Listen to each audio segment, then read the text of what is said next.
Сайн байцгаана уу? За өдөгний яг артаа талд.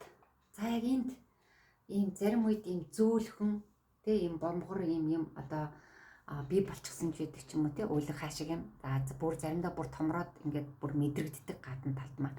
За энийг бол ерөнхийдөө бакрын уйлах хаа гэж хэлээд байдаг. За тэгээ бакрын уйлах хаа юунаас бий болдгийг бэ гэхээр энэ таны өдөгний чинь үеийн дотор асуудал бий болсноос дотор талд чинь асуудал бий болсноос нэгсэндээ үеийн чинь үеинд одоо өдөгний чинь үеинд одоо өрөвсөл үүссэн ч тийм үү. За эсвэл одоо остеоартритоос болоод нөгөө үеийн дотор байрладаг одоо зөөлөн эд мөгөөрсөн эдүүд илэгдэж гинтсэн тий. За урагдсан, өрөвссөн. Эсвэл одоо мениск тий нөгөө жиргэвч үеийн жиргэвч маань мөн илэгдэж урагдаж өрөвссөн гэдэг энэ одоо үеийн дотор маань асуудал бий болсноос энэ бакрийн уйланхай бий болдог. Учир нь тэр үеийн дотор маань ийм одоо нимгэн бүрхүүл дотор синовын шингэн гэж байрлаж байдаг. За энэ синовын шингэний гол үүрэг нь болохоор тэр үеийн хөдөлгөөнийг те одоо нэгсэндээ зөөлрүүлэх те тэр үеийн үрэлтүүдийг багасгадаг ийм тослог шингэн байж байгаа.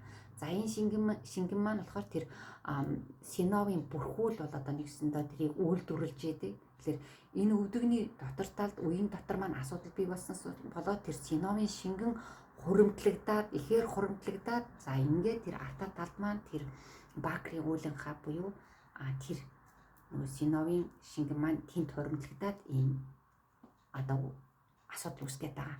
Тэгэхээр энийг одоо яаж эмчлэх вэ гэхээр зөвхөн тэр одоо тэр уйланхайг те одоо сорвуулж аваад ч юм уу эсвэл зарим тохиолдолд бүр хүндэрсэн тохиолдолд хитрхи их томроод нөгөө мэдрэлийнхэн суцыг дардаг учраас яалтчгүй апресс одоо хагалгаа хийж авахаас өөр аргагүй болдго юм байна л да.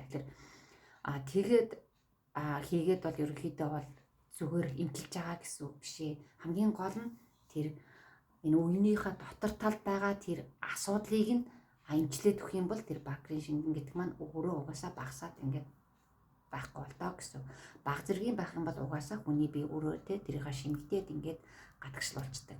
Тэгэхээр энэ үеийнхээ дотор талыг л нэгсэнтэй эмчлэх хэрэгтэй гэсэн. За жишээлх юм бол одоо үений чинь тэр өрөвслөөс болоод тэр бакрийн шингэн чинь тий одоо синовын шингэн нэмэгдсэн бол тэр өрөвслийг нь бууруулах эмчилгээ хийх хэрэгтэй. За жишээлх юм бол өрөвслийг нь бууруулах юм бол өрөвслийн эсрэг ийм уудаг ч юм уу. За нөгөө турмерик одоо өрөвслийн эсрэг хамгийн сайн байгалийн гаралтай юм бүтээгдэхүүн байж байгаа одоо турмерик уудаг ч юм уу.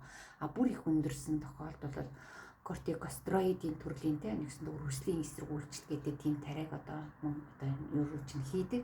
За ингээ өрөвслийн бууруулаад өгчих юм бол нэгсэнд тэр шингэн маань одоо багаснаа гэсэн. Эсвэл одоо тэр нөгөө зөөлөн эдүүд маань мөгөөрсөн эдүүд маань гэмтэж илэгдсэн, урдсан байж байгаа юм бол тэр мөгөөрсөн эдүүдийг нөхрөн төржүүлэх тий сэргээх гэсэн тэр эмчилгээг хийгээд өгөх юм бол тэр маань бас одоо зүгээр болно гэсэн. Гэх мэтлэн тэр дотор талын асуудлыг шийдээд өгчих юм бол нэгсэндээ тэр бакрийн уйланхай бол өөрөө ингээд угаасаа шимэгдээд алга болдог юм байна. За тэгээ та нар маань бас ингээд артаа талд чинь одоо тиймэрхүү зүйлүүд бий бас мэл ерөнхийдөө тэр бол ийм зөөлөн дарахад ийм зөөлхөн за тэгээ зарим тохиолдолд бол өвддөг гэж байгаа. Зарим тохиолдолд бол хүндүүр байдаг, зарим тохиолдолд хүндүүр биш байдаг гэж байгаа. За тэгээ тиймэрхүү байх юм бол та нар маань заавал одоо эмчит очиод үзүүлээд яг тэр юугаа оншоо тодруулаад тэгээд яг тэр тохирсон зөв эмчилгээг нь хийлгээрээ тэгээд өөрсдөө тааварлаад би нэрээ тийм байх шиг байна гэж ингэж тааварлаж бас